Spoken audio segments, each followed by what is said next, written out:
Hello, good morning. Once again, this is Teacher Marvin, isang Blaon teacher here in Thailand.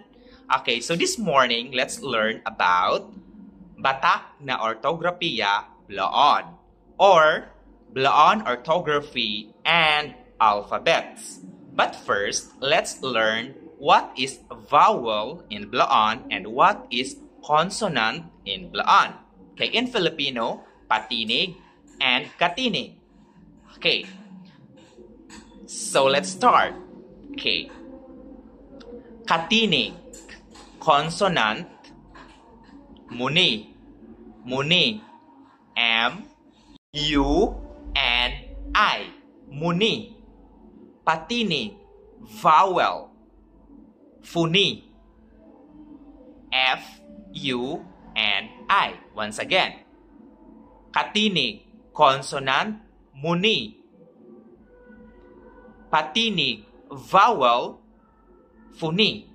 Okay, for example, in Filipino, sasabihin natin, mga katinig. In Blaon, we say it, dad muni. Mga patinig. In Blaon, we say it, dad funi. That's all. Sana may matutunan kayo sa akin. Bye! I love you all.